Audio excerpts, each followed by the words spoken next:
이어서 바로 베드로 전서를 지난 주일날 시작했습니다. 이제 계속 공예배에는 이렇게 베드로 전서를 계속 이어가는데 베드로 전서 참 귀한 말씀입니다. 오늘 이 말씀을 중심으로 종말을 사는 그리스도인의 삶의 태도 한번 따라서 합시다.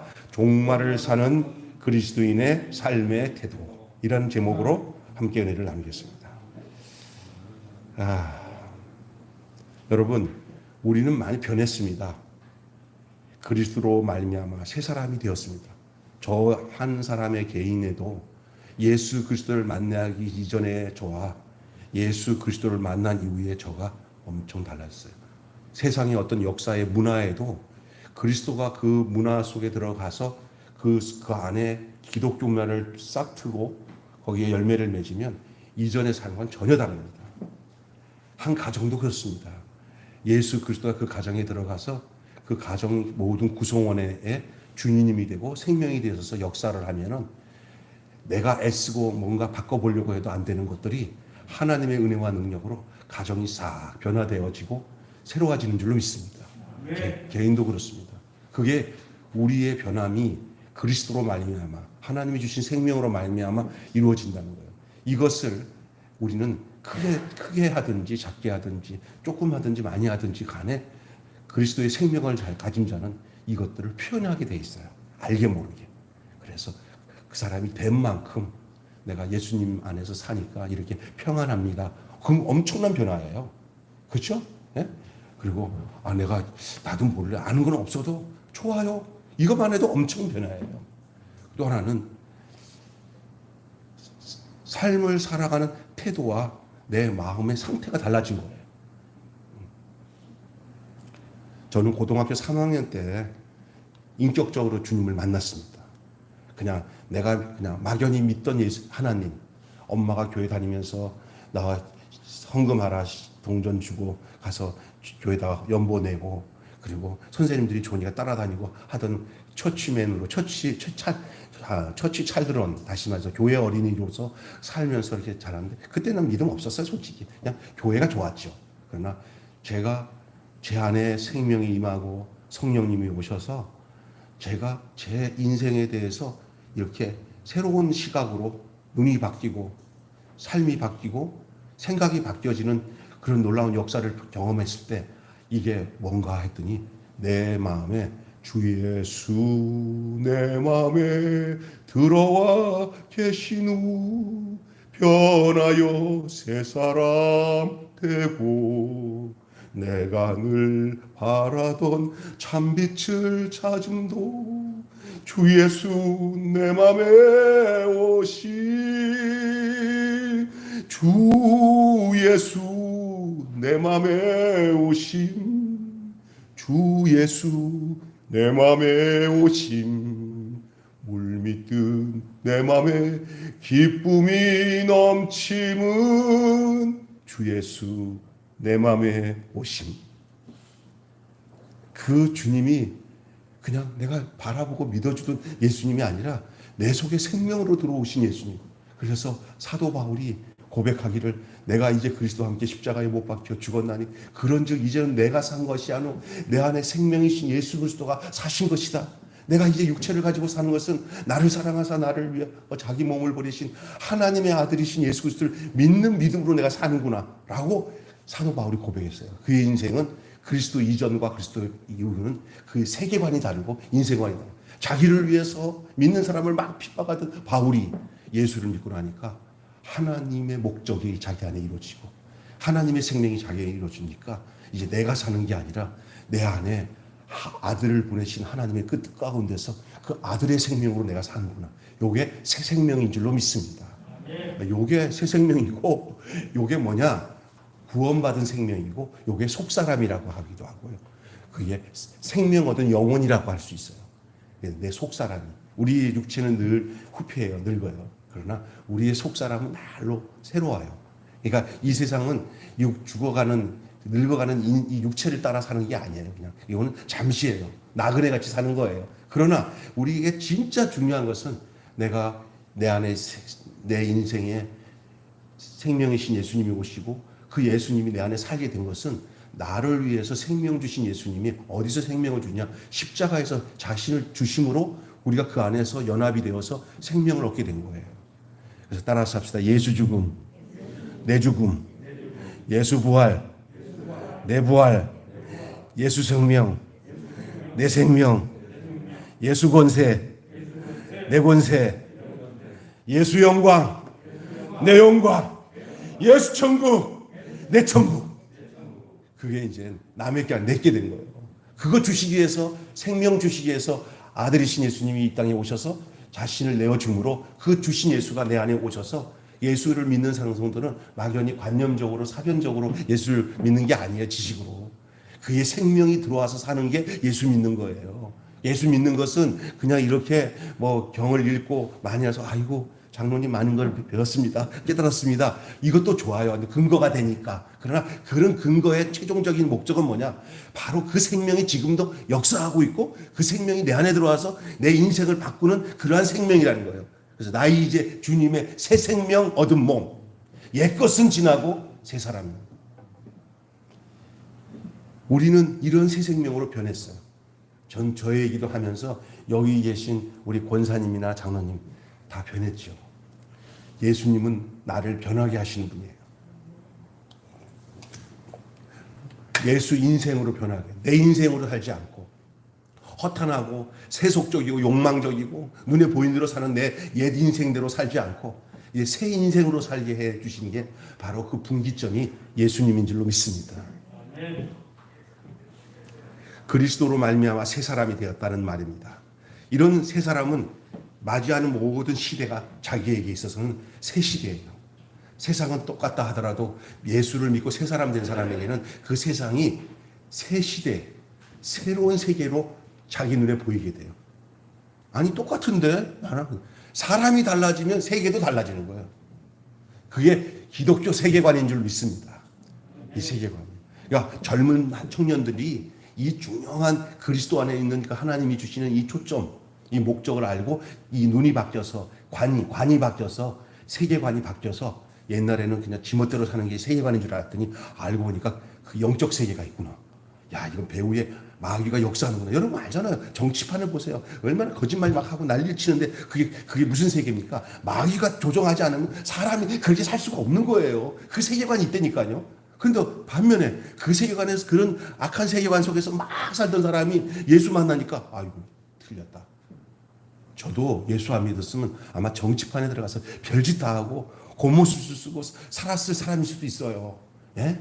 여기 정치판 우리 장로님들 가끔다 나라가 안타까워서 얘기를 하지만 준석이든지 걔네들 다 어리니까 준석이라고 해도 되잖아요. 얘네들 있잖아요. 아주 못된 것만 배웠잖아요. 정치판에서. 근데 그게 다 기독교 세계관에 있으면 그짓 못해. 그쪽 세계관에 있으니까 아주 교무수수해서 거짓말했다가 아니 뭐 재명이도 나보다 나이가 어리니까 재명이라고 하겠습니다. 재명이도 그래요. 막 그냥 얼마나 눈에 다 보여. 우리 웬만한 사람들 아유 저거 봐 다 아는데도 아유 나라에 제대로 된 일꾼이 없으니까 그냥 할 수 없이 막 어재명이요. 이렇게 이 세상이 이렇게 이런 세상 속에서 살아나요. 근데 우리는 달라요. 똑같이 않아요. 저는 진짜 이 두 세계관이 눈에 보여요. 그게 기독교인이에요. 이게 안 보이면 기독교인이 아니에요. 세계관이 달라요. 이 우리 세계가 이렇게 사람이 똑같이 살지만은 이 눈에 보이지 않는 영적 세계에는요, 사탄이 사람들을 지배하기 위해서 얼마나 역사하는지 몰라요. 예수님이 이 땅에 오시면요, 사탄의 일을 멸하기 위해서 오셨어요. 그러면 사탄의 일이 멸해지는 장소가 어디냐? 일단 나부터 사탄의 일이 멸해져서 주님의 소속이 되고 주님 편의 생명이 되면, 전에는 사탄이 내 아군이었는데, 아니 나를 지배하는 그 사령관이었는데, 이제 그쪽 사탄의 사령관을 배신하고 예수님께 딱 오니까 초반에는 막 이 사탄이 막 역사를 합니다. 막 그런데 하나님이 택하신 사람은 딱 벌써 소속 바꾸는 거는요 보통이 아니에요. 살기 위해서 바꾸지 않으면 바꿀 수 없는 게 소속이에요. 이쪽 가야 내가 사는구나 하니까 바꾸는 거거든요. 여러분은 소속을 잘 바꾼 줄로 믿습니다. 이제는 옛사람이 아닙니다. 옛날 사탄과 이 세속에 물들어서 그것이 전부인 줄 알던 그 시대에서 이제는 벗어나서 이제는 예수 그리스도 안에서 그 새로운 세계를 맞이하는 새 인생, 새 생명의 삶을 사는 자들인 줄로 믿습니다. 아멘. 우리는 어떻게 변했습니까? 이렇게 근본적으로 변했어요. 그게 그리스도인입니다. 소속도 달라지고 우리의 그 주인도 달라졌어요. 바뀌어졌어요. 삶의 이유가 달라졌고요. 목표가 달라졌어요. 삶을 평가하는 척도가 새롭게 주어졌어요. 전에는 내 삶의 척도가 다 뭐냐? 돈이야, 돈. 아니면 젊은 사람은 미모. 그냥.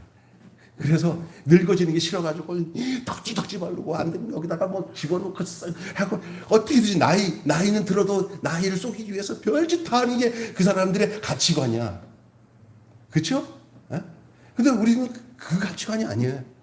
우리의 모든 삶의 초점은 주님이 살았듯이 내가 그 주님의 안에서 그 생명으로 사는 거예요. 그래서 내 속에, 내 삶에 주님의 성품이 드러나고 주님의 인격이 드러나고 주님의 생명이 내 안에 드러나는 그 삶, 그것이 바뀌어진 사람 삶에 나타나는 삶의 이슈예요. 이유. 당신의 삶의 이유는 뭐냐? 주님 닮기 원합니다. 하나님이 나를 거룩하게 했으니 뭐 보기 좋으니까 그거 하지요가 아니야. 당신이 왜 목사가 됐습니까? 그냥 목사 좋잖아요. 그냥 잘 분명한 거야. 그리스도인이기 때문에 내 목사가 된 거예요. 어떤 사람은 그리스도인이기 때문에 장로님이 되고요. 자, 그래서 여러분 이 두 세계관, 이 세대 사이에 낀 그리스도인. 여러분 그래서 예수 믿는 사람도 이 세상 속에서 사는 육체를 가지고 살기 때문에 하나님께 소속이 되고 생명을 얻어 그리스도인이 됐어요.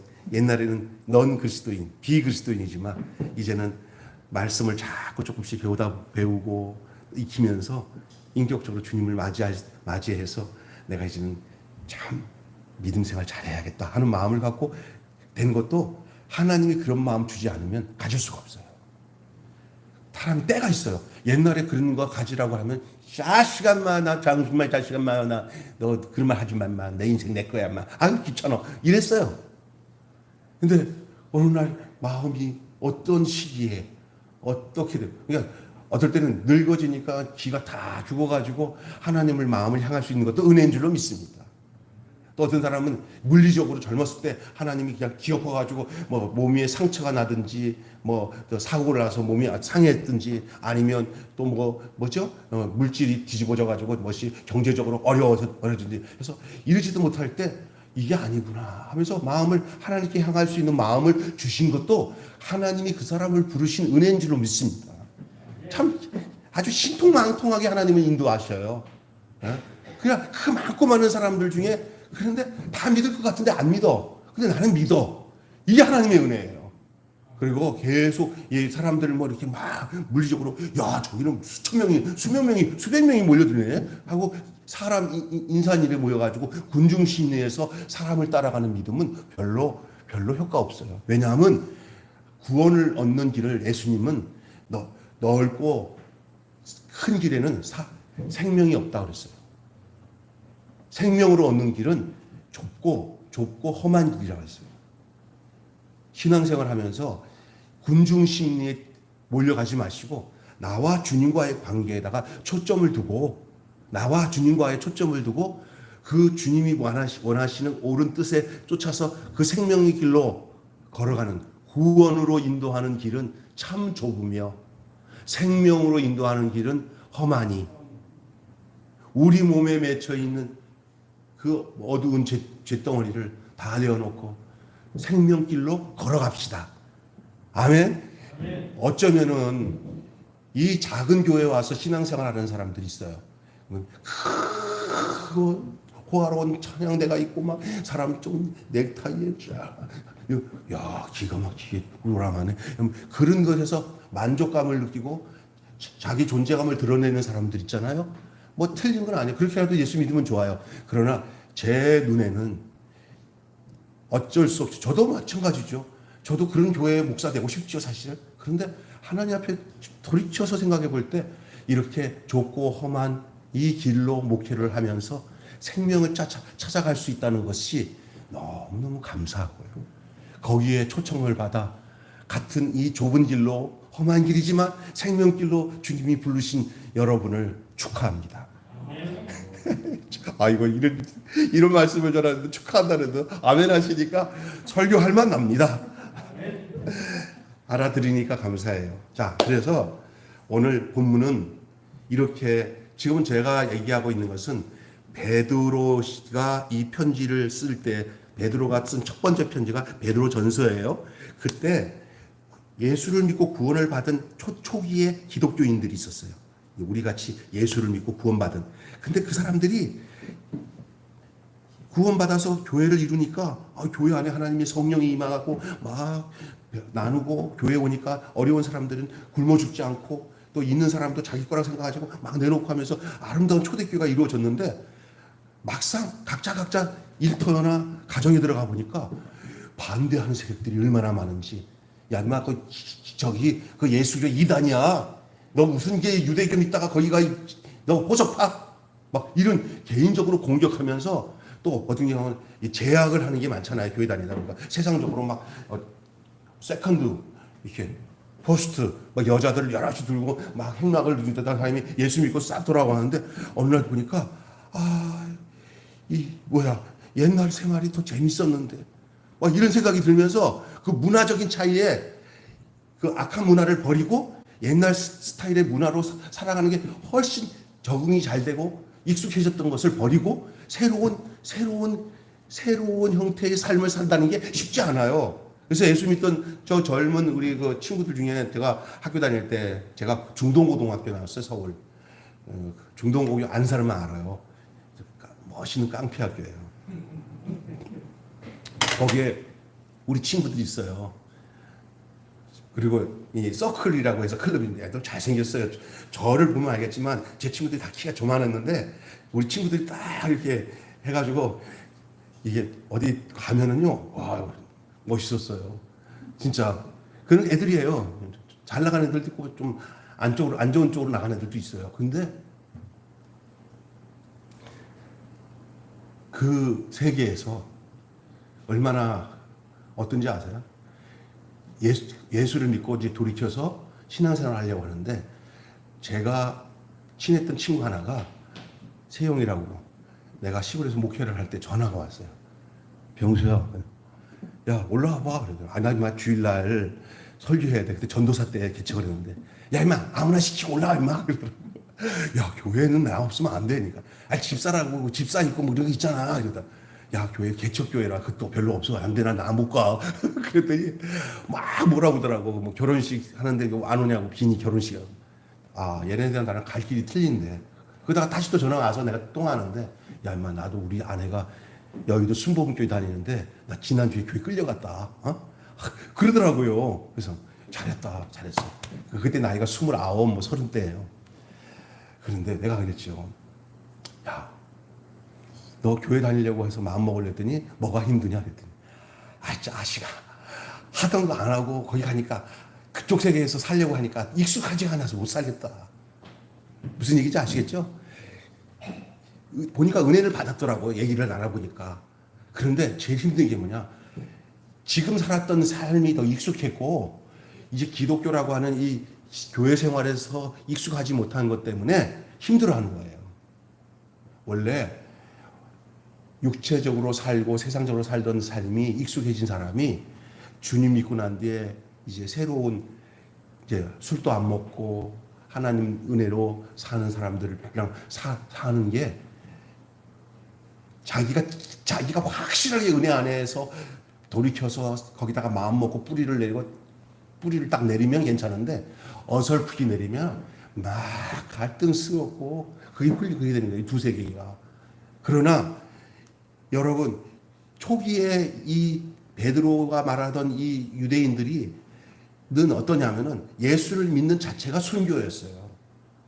예수를 딱 믿으면 마데테스라는 말이 순교자인데 뭐냐면은 그게 제자라는 말은 순교자예요. 그러니까 그들은 예수를 믿는 즉시 순교를 각오하고 믿는 거예요. 저기 지금 어디야? 아랍 쪽에서 저 선교하시는 그 선교사들, 우리 동지 친구들 얘기 들어보니까 너희들은 거기서 복음 전하는 예수 믿는 사람을 찾아보기가 아주 힘들대요. 그리고 자기들이 평생 가서 거기서 목회를 하는, 선교를 하는데 한 가정을 자기가 똑같이 예수를 위해서 자기 자신을 내어드리고 사는 사람 한 가정만 만들었으면 성공한 거예요. 예, 무슨 얘기냐 하면은 거기는 어떤 일이 있었냐면요. 자기가 그 한 가정이 예수 믿겠다고 해가지고 세례를 베풀었대요. 그래서 강가에 가서 세례를 베푸는데 다음날 그 가정 다 죽었어요. 그걸 지켜보고 있던 그 회교들, 그 회교 사람들이 지도새도 없이 죽여요. 그래서 그 숨어서 세례를 받는 건 그 의미가 없어요. 나는 이제 그리스도인이라고 선포하는 자체는 내일 내가 저들에게 순교당해도 여한이 없습니다. 그 얘기거든요.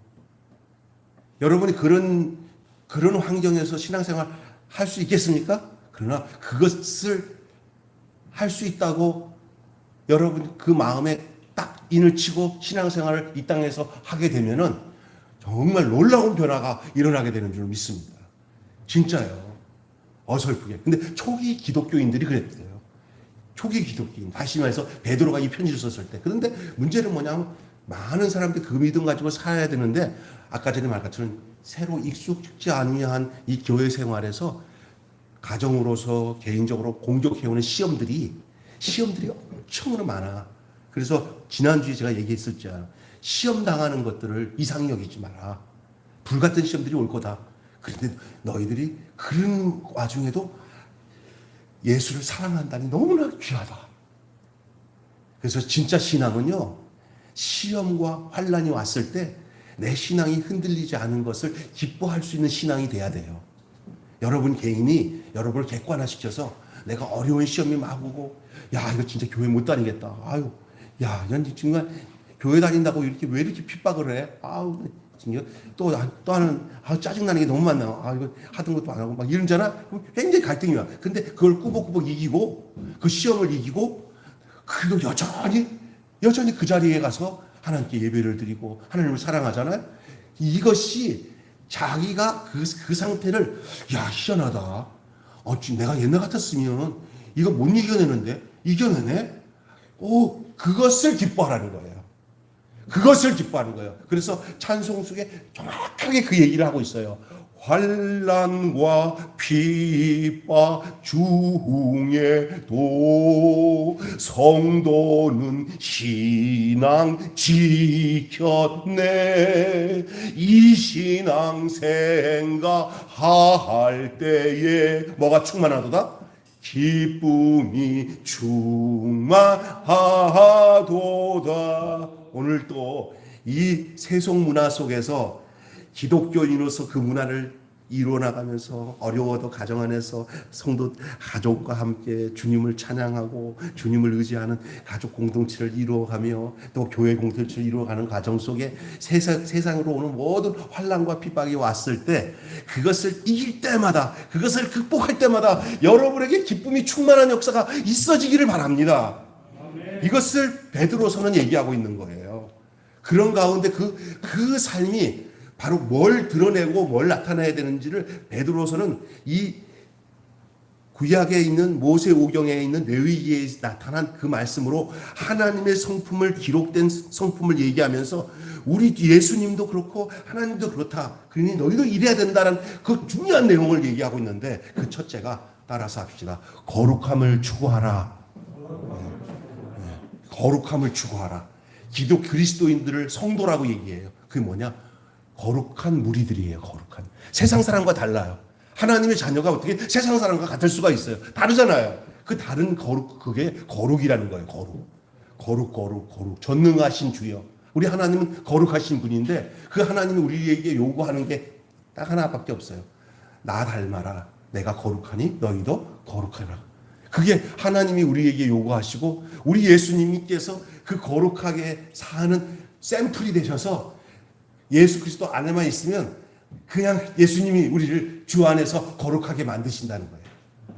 여러분, 우리를 부르실 바로 그분처럼 되는 거예요. 우리를 부르신 바로 그분처럼 되는 거.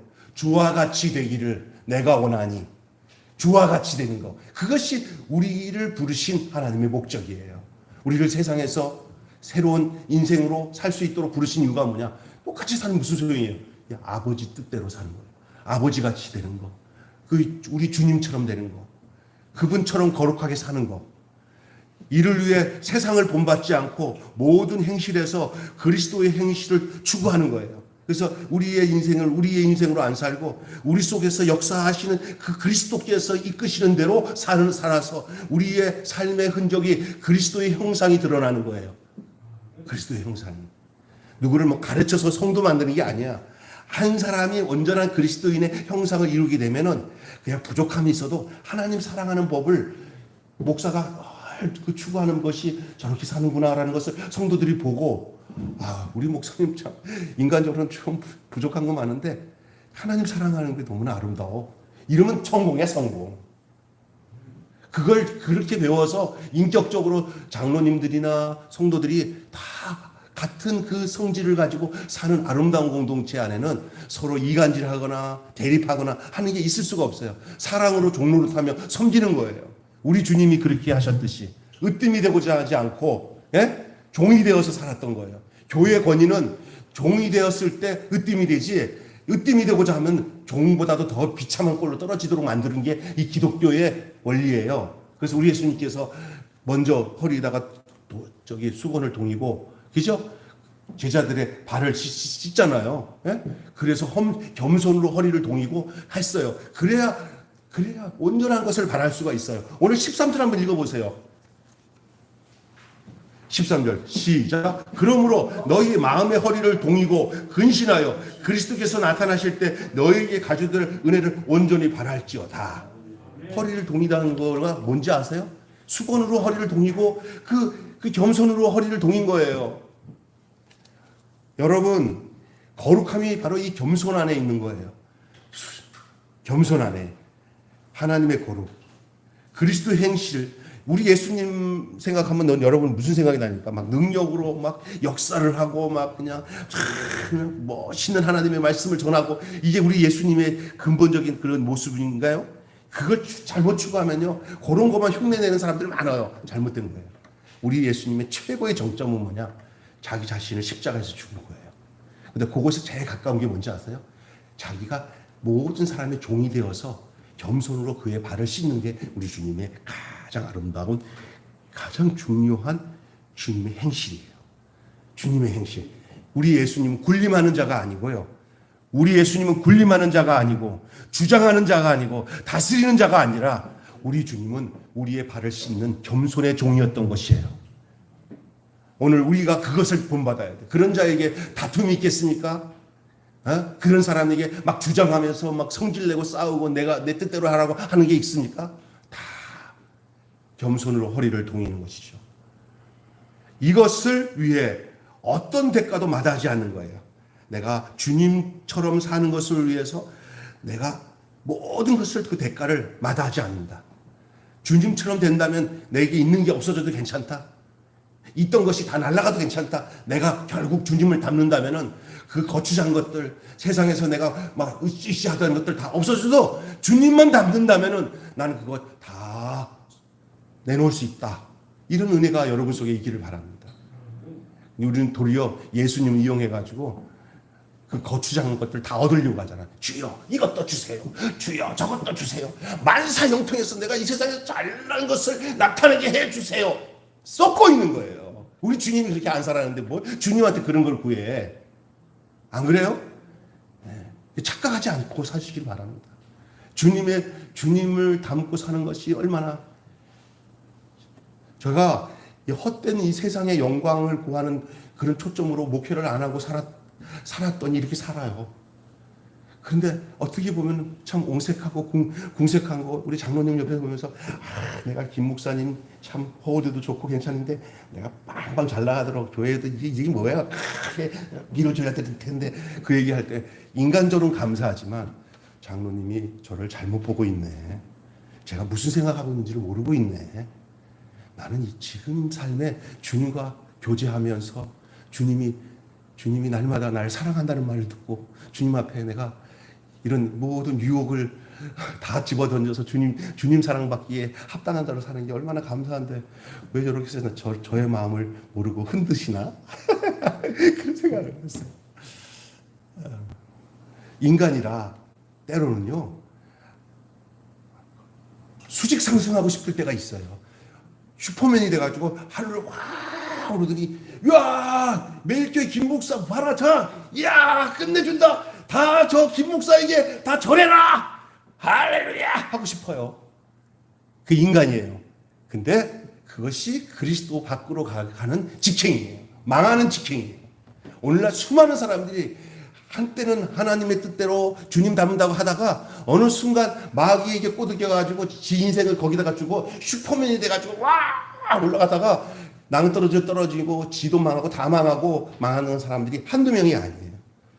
오직 영광과 존귀는 주님이 받으시다는 사실을 알고 주님이 걸으셨던 그 십자가의 고난의 길을 주저없이 따라갈 수 있는 그 행복이 가장 복된 행복이요. 그 안에 나눔이 있고요. 그 안에 사람들한테 핍박받는 거 있고 몰라주는 것도 있고 비한거리는 것도 있을 수 있으나 그게 진리의 길이고 생명의 길이라면 그 길을 꾸벅꾸벅 걸어가는 행복이 그리스도를 쫓는 그리스도의 제자의 삶인 줄로 믿습니다. 아멘 하라는 말도 안 했을 텐데 아멘을 하셔서 그 아멘 하신 입이 복되시기를 바랍니다. 두 번째 빨리 진행하겠습니다. 거룩을 추구하고요. 오늘 이 베드로가 얘기하고 있는 거예요. 그 당시 흩어져 있는 디아스포라 흩어져 있는 그 핍박받고 있는 성도들에게 두 번째는 하나님을 두려워하라고 했어요. 하나님을 쉽게 얘기할게요. 하나님을 두려워하는 것은 하나님을 경외한다는 거예요. 이 말은 뭐냐? 그냥 공포스러운 하나님이 아니라 엄위하신 하나님이기 때문에 하나님을 두려워해요. 다시 말해서 하나님의 실존, 하나님의 실제를 인정하라는 거예요. 애비 없는 자식들은 망방으로 살잖아요. 실존이 없으니까. 그래서 하는 소리가 저 후레 자식 같은 놈. 저는 망나니 같은 게 아버지가 없고 실존이 없으니까 그게 눈에 느끼지 않으니까 그런 소리 하는 거예요. 그러나 아버지가 없어도 아버지가 있는 것처럼 사는 사람은 야, 저 대단하다. 그럼 너 네 아버지가 누구냐? 하나님 아버지입니다. 하면 하나님 영광 받는 거예요. 네? 그러니 두려워한다는 건 뭐예요? 두려워한다는 거. 여러분 하나님을 두려워하면 세상을 안 두려워합니다. 따라서 합시다. 하나님 두려워하면 세상이 안 두렵다. 그러면 세상이 두려우면 하나님을 안 두려워하기 때문이다. 이게 이해가 되시면 여러분 축복입니다. 하나님이 안 두려워진 사람들은 대다수 허풍이 많아. 세상에서 뭐 좀 되면 다 된 것처럼 난리를 치는데 한번 꺼지면요 얼마나 비참한지 몰라요. 하나님 안 두려운 사람은요. 세상이 두려워요. 그래서 하는 짓이 뭐냐? 세상과 타협합니다. 세상과 타협합니다. 세상을 두려워하면은 두 가지 방법입니다. 세상을 무서워하거나 세상을 타협합니다. 그러나 하나님을 두려워하게 되면은 세상이 하나도 무섭지 않습니다. 목을 딴다고 해도 괜찮아요. 하나님을 두려워하게 되면. 그래서 오늘 본문엔 하나님을 두려워하라고 그러는 거예요. 살아온 삶에 대한 평가가 나중에 반드시 있을 거예요. 우리의 인간적인 조건은 쓸모가 없어요. 심판자 하나님의 우리의 모든 일거수일투족의 행위를 보실 날이 와요. 속일 수가 없어요. 너 어떻게 했는지. 그러니까 우리가 하나님은 그런 하나님으로 생각할 수 있는 것은 복이에요. 하나님 눈은 못 속인다. 그게 어떤 신앙이냐면 코람데오의 신앙이에요. 따라서 코람데오. 이 얘기 잠깐 할까요? 이 요셉이 젊은 청년 요셉이 잘생겼어요. 성경 앞으로 읽다가 보면 그 나와요. 창세기에. 야곱의 11번째 아들이에요. 근데 이게 형들의 시기로 애굽의 노예로 팔려가잖아요. 그죠? 아시죠? 팔려가고 거기서 감옥 생활 하다가 감옥에서 또 사람을 만나가지고 꿈을 해석해서 단방에 뭐가 되냐면은 총리 대신. 근데 그 과정에 애굽에 처음에 팔려갔을 때 가정이 보디발 장군 가정이에요. 시위대장. 그 가정에 아주 야리하게 생기고 야하게 생긴 그 부인네가 하나 있어요. 그게 보디발 장군 부인이에요. 근데 요셉이 아주 핸섬하고 멋있고 일처리도 잘하고 하는데 이 보디발을 보다가 그 청년 보니까 막 그냥 이 중년 부인이 싱숭생숭 하면서 이 요셉을 어떻게 한번 저거 넘어뜨릴까 맨날 요 야한 것들은 맨날 그런 짓을 해요. 그리고 나한테 자기 목적으로 이루고 나면은요, 짓밟고는 또 다른 상대를 찾는 게 이 마귀의 습성이에요. 이 음녀들의 습성이에요. 무슨 속으로 지금 이런 얘기 하는데, 아, 목사님 되게 잘하네. 다 모르는 사람 없어요. 내가 아는 거 얘기하는 거예요. 자, 그런데, 잘 들어보세요. 그런데 요셉이 다른 것은 전부 다 나에게 주인이 맡겼어도 당신은 내가 할 수 없다고 그 쫙하게 깨끗함을 드러내요. 근데 이 여의사가 안 되니까 나중에 난리치다가 요셉이 뛰쳐나가니까 이제는 막 알력으로 여자가 막 덤벼드니까 뛰쳐나가다가 보니까 요셉 옷이 벗겨졌어요. 예?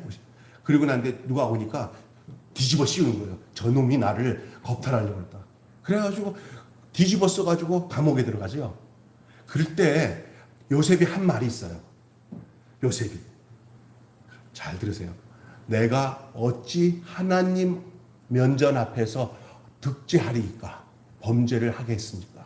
따라서 합시다. 내가 어찌 하나님 앞에서 득죄하리이까? 죄를 얻겠습니까? 죄를 짓겠습니까? 그러니까 누구 앞에서? 하나님 앞에서. 어찌 면전, 하나님 면전이라는 뜻이 코람데오라는 뜻이에요. 우리 인생이 하나님을 두려워하는 사람에게서 나오는 말이 어찌 하나님 면전 앞에서예요. 여러분, 이게 하나님을 두려워하는 인생인 줄 믿습니다. 하나님의 참자식이 되면은 하나님 면전 앞에서는 이 코람데오라는 인생을 가지고 살아요. 할렐루야. 그래서 이것이 분명하기 때문에 어떤 유혹도 어떤 야리야리한 창녀 같은 것들이 와가지고 남자를 뒤집어 써도 거기 안 넘어가요. 하나님 앞에서. 할렐루야. 어떤 뇌물을 가지고 이렇게 해도 아닌 건 아닌겨. 긴겨. 딱 이거를 하나님 안에서 해결돼요. 하나님 면전이라는 이 코람데오의 신앙이 없으면 넘어질 게 한두 가지가 아니에요. 오늘 진짜 우리가 찾아야 할 신앙은 하나님 면전 앞에서라는 이 코람데오의 신앙을 가져야 될 줄로 믿습니다. 그것이 어디서 시작되는 거냐? 하나님을 두려워하고 경외하는 마음이에요. 그게 지혜예요. 지혜는 뭐냐? 하나님을 경외하는 것이 지혜의 근본이라. 하나님을 두려워하는 것. 하나님 면전 앞에서 어찌 내가 죄를 지을 수 있습니까? 라고 하는 말이 지혜 중에 지혜인 줄로 믿습니다. 오늘 이 지혜가 최고 지혜예요. 세상에 처세술 좋아가지고 요리조리 돈 돌려가지고 돈 많이 벌어서 하고 주식을 어떻게 하면 잘하는 그런 사람들 나와서 얘기하잖아요. 그거 아름답고 좋아요. 나쁜 건 아니에요. 그러나 그것이 지혜라고 착각하는데 지혜가 아니에요. 그건 처세술이고 이 세상을 살아가는 술수지. 그러나 참 지혜는 하나님 앞에서 범죄하지 아니하겠다고 하는 선언, 하나님을 두려워하는 마음, 이것이 나를 거룩하게 하는 조건이 되는 줄로 믿습니다. 우리 하나님 그렇게 얘기하고 있는 거예요. 하나님을 두려워하라. 아멘. 예? 이 껍데기로 판단되는 세상을 두려워하지 말고, 껍데기로 판단되는 이 세상을 두려워하지 말고, 여러분 하나님을 두려워하며 살아가야 될 줄로 믿습니다. 아멘. 세 번째 마지막으로요. 자, 지금 제가 여러분에게 얘기하고 있는 것은 지금 13절부터 25절까지 내용들을 지금 알아듣기 쉽게 풀어서 얘기하는 거니까 나중에 설교 다 듣고 난데 다시 한번 청석들이 읽으시면 우와 이 말이구나라는 것이 더 성경이 분명하게 드러나게 될 거예요. 그러니까 여러분 잘 들으세요. 그냥 성경이 없는 얘기하는 거 아니고 이것을 오늘의 우리에게 들려지는 말씀으로 들려지도록 제가 지금 하고 있는 거예요. 그러니까 일단은 제 말씀을 듣고 나중에 다시 한번 그 성경을 읽어보세요. 마지막으로는 21절부터 25절의 내용인데 그게 뭐냐면 따라서 합시다. 서로 사랑하라. 서로 사랑하라. 종말을 맞이하는 그리스도인의 삶의 태도, 첫 번째는 거룩함을 추구하고요. 두 번째는 하나님을 두려워하는 거고, 세 번째는요 서로 사랑하는 거예요. 이것은 말세를 만난 모든 사람들이 세상에 사랑이 없어 탄식한다고요. 진짜 사랑 없어요. 부모 간에도 자녀 간에도 진짜 사랑은 하나님 안에서만이 가능한 거예요. 주님 안에서. 우리는 영원하신 주의 말씀으로 거듭난 사람이야. 너희가 거듭난 것은 썩어질시로 된 것이 아니라 썩지 않을 항상 있는 하나님의 말씀으로 되었느니라. 여러분이 교회에서 이렇게 목사님이 전해주는 이 생명의 말씀들이 얼마나 귀한 건지 여러분 기억하시나요? 이 말씀으로 내가 거듭나는 거예요. 혹시 여러분 거듭남을 확실히 여러분 믿습니까? 나를 구원한 걸 믿습니까? 뭐로 구원받았습니까? 하나님의 말씀을 들음으로 구원받은 거예요. 믿음은 들음에서 나고 들음은 그리스도의 말씀으로 말미암는 거예요. 그러니까 말씀을 많이 들을수록 그 사람은 생명의 신앙 속에서 살아갈 확률이 높아요. 그래서 말씀을 많이 들어야 돼요. 예? 그러니 그 말씀, 그 진리의 말씀에 순종하고 그 말씀이 가르치는 대로 사랑하며 살아가야 합니다. 하나님을 사랑하고 그 또한 이웃을 사랑하고 진실하게 거짓없이 사랑하는 이것이 바로 거듭난 사람의 생명이 있는 삶의 방식이에요. 사랑이 없는 사람은 하나님이 원하시는 거듭난 삶의 방식을 가지고 있는 사람이 아니기 때문에 그는 겉으로는 포장을 할 수 있어도 그 속은 가짜예요. 집어넣고 또 까도 사랑밖에 안 나와야 돼. 우리 생명의 속살이 뭔지 알아요? 사랑이에요. 끄집어내도 그 본질이 사랑이에요. 여러분의 영혼의 속살이 하나님이 주신 아가페 사랑인 것을 믿으시기를 바랍니다. 결국은 그렇게 결단을 못 내릴 것 같고 안 해도 하나님의 사랑이 그 속에서 쏟아 나오니까 자기 아들을 죽인 그 살인범을 자기의 양자로 삼아서 목사 만드는 이 사랑의 원자탄 누구요? 손양원 목사님 같은 거는 그게 속에서 그 사랑의 속살이 나오니까 그 용서하지 못할 인간들을 끝내 용서하고 자기 아들 유학 보내려고 했더니 천국으로 유학 보낸 그 놈은 살인범인데 그 놈이 내 아들 천국으로 유학 보낸 놈이야. 그래서 그 아들을 그 살인범을 자기의 양아들로 삼아가지고 신학을 해서 목사 만들어서 자기 아들 삼고는 아들들은 순교하고 천국 갔어요. 세상에 할 수 없는 사랑은 하나님이 그 안에서 하게 하셨습니다. 그리고 그거 사랑하지 못하면 그 다음부터는 모든 게 안 풀려. 용서가 안 되면 안 풀리는 거예요. 여러분 끝까지 용서하지 않고 미워하면은 모든 것이 막히니까 결국 자기가 살기 위해서 자기에게 해코지한 사람 같아서 내가 당신 용서한다고 하는 이유는 그 인생이 영혼이 살아있기 때문에 그래요. 하나님이 주신 가장 우리에게 복스러운 그 명령이 있어요. 그것은 서로 사랑하라는 거예요. 너만 사랑하지 않고 너가 사랑하니 저쪽도 너를 사랑할 거라는 확신 속에서 서로라는 말을 하나님이 하시는 거예요. 우리 서로 사랑하면 우리 서로 예뻐져요. 우리 서로 사랑하면 주님 축복 내리신다. 아멘. 이 기독교의 신앙은 사랑이라는 게 관념이나 지식이 아니에요. 그게 존재 방식이고 삶의 방식이에요. 만약에 우리가 박 목사님이나 저나 푸드뱅크를 하면서 막 이렇게 물건을 나눠주는데 일거리로 하면서 짜증나 하면서 이거를 사랑이 아닌 뭘 하고 난 뒤에 사람들이 나를 못 알아준다고 해서 짜증이나 내고 희생을 하면서도 희생에 대한 대가만 챙기고 이렇게 하잖아요. 그러면 그거보다 불행한 게 없어요. 시작이 뭐냐? 아낌없이 우리 예수님 생각하면서 누군가에게 어렵고 힘든 목사님들에게 이것들을 이렇게 배분해주면 그 목사님들이 어려운 사람들 이걸 생각하면 주님께서 얼마나 기뻐하시고 이 속에서 나오는 이 사랑, 그 사랑이 동기가 되어서 할 때는요 하나도 무겁지 않아요. 계명은 무거워요. 그러나 사랑으로 하면 무겁지 않아요. 그게 사랑의 계명이에요. 오늘 종말을 사는 우리 그리스도인들의 삶의 태도가 우리가 주님이 거룩한 것처럼 우리가 거룩해져야 되고 하나님만을 두려워하고 세상을 두려워하지 말고 하나님을 두려워하고 서로 사랑하는 이 놀라운 역사가 있기를 바라요. 구원은 끝나지 않았어요. 더 누릴 구원의 날이 분명히 있어요. 그래서 온전히 바랄지어다라는 말은 지금 가고 있지만 완전한 그날을 향해서 너희 가야 된다 그 말이에요. 우리가 섰다고 생각하면 조심해야 돼요. 우리는 늘 지금도 자전거를 우리 집사람이 자전거를 못 타갖고 맨날 쓰러지고 넘어지더니 오늘 내가 집사람이 앞에서 자전거를 탁 가는데 뒷따라 딱 가는데 옛날에는 자전거 가다가 이렇게 보면 띠뚱이면서 넘어질까봐 조심해서 뒤를 못 쫓아가는데 오늘 뒤쫓아가는데 자전거를 아주 스무스하게 앞에 장대같이 생긴 아저씨가 딱 있는데도 빵빵도 안 하고 그 아저씨 딱 있는데서 요만한 길로 또 싹 빠져서 싹 하는데 내가 뒤에서 보면서 야, 잘 탄다 그런데 자전거를 엉거주춤하게 자신 있게 안 타고 엉거주춤이 흔들리면 넘어져요. 그냥 자전거를 탈 때 중심 잘 잡고 그죠? 그 원리대로만 걸어가면 되는 거예요. 그러면 안 넘어져요. 여러분에게 인생의 신앙생활도 이렇게 담대함으로 그 원리를 알고 하나님이 거룩하다니까 나도 거룩해야지. 또 내가 이 하나님만이 두려워하고 세상 두려워하지 말아야지. 내가 서로 사랑을 하고 했으니까 뜨겁게 피차 사랑해야지. 이 원리대로 여러분이 계속 해나가면 언제가 그 목표를 향해서 딱 교회에 도착한 것처럼 넘어지지 않고 교회에 도착한 것처럼 소원의 항구이신 주님 앞에 돌아가는 그날이 오게 될 줄로 믿습니다. 아멘. 그게 온전한 은혜의 구원의 종결이에요. 죽는 게 무서운 게 아니에요. 주님 앞에 서는 날을 향해서 가는 그 소망이 여러분 속에 있기를 바랍니다.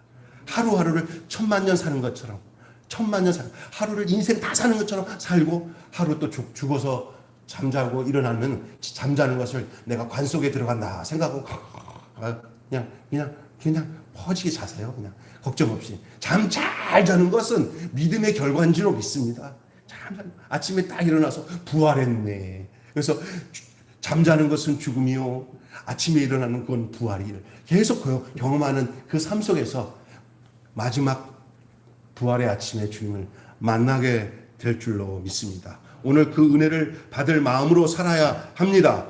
거룩하게 그리고 사랑하면서 주님을 두려워하는 마음으로 종말을 사는 그리스도인의 삶의 태도의 삶을 사는 저와 여러분이 되시기를 바랍니다. 주님의 이름으로 그렇게 되기를 주의 이름으로 축원합니다. 기도하겠습니다. 하나님 오늘 귀한 밤 저희들이 종말을 사는 그리스도인의 삶의 태도라고 하는 이 제목으로 베드로전서 1장 13절부터 25절의 말씀을 중심으로 오늘 우리가 들어야 할 말씀으로 하나님 풀어서 우리에게 말씀해 주신 줄 믿습니다. 그렇습니다. 하나님이 거룩하시니 우리도 거룩하고 하나님을 우리가 정말 경외하고 두려워함으로 코람데오의 신앙의 삶을 삶으로 내가 어찌 하나님 앞에서 득지할 수 있습니까? 라고 하는 이 요셉처럼 매사에 그런 마음 가지고 살아서 그의 인생이 하나님께서 형통케 하신 것처럼 오늘도 우리가 하나님 앞에서의 코람데오의 인생을 살면 우리 하나님이 책임지시고 그의 인생을 하나님 손에서 형통케 해 주실 줄로 믿습니다. 하나님이 그러한 저희들 되게 하시고 또한 우리가 이 땅에 살면서 하나님께 사랑을 받고 그 받은 사랑으로 이웃을 사랑하는 그래서 수직으로는 하나님 사랑하고 수평으로는 이웃과 내 형제들을 뜨겁게 하나님의 사랑으로 사랑해요. 그 안에서 십자가의 원리가 우리 삶 속에서 드러나게 하여 주시옵소서. 우리 주 예수님의 이름으로 기도하옵나이다. 아멘. 우리 찬송 한 장, 이거 한 장 다시 부르겠습니다. 그리고 마치겠습니다.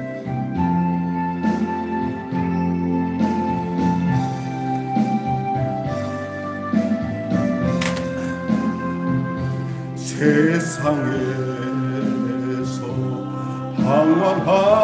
방황할 때 나 주님을 몰랐네. 내 맘대로 고집하며 온갖 죄를 저질렀네. 예수여 이 죄인도 예수여 이 죄인도 용서받을 수 있나요? 원래 마음도 못한 내가 용서받을 수 있나요? 많은 사람 찾아와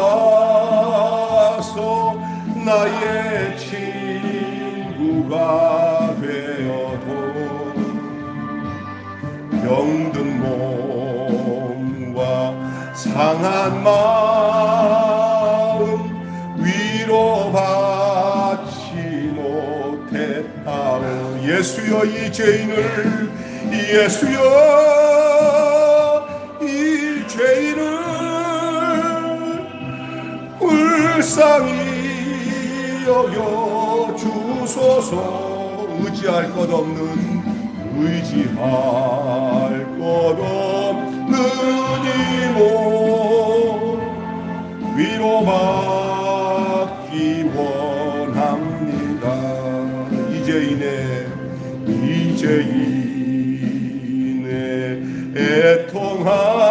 애통함을 예수께서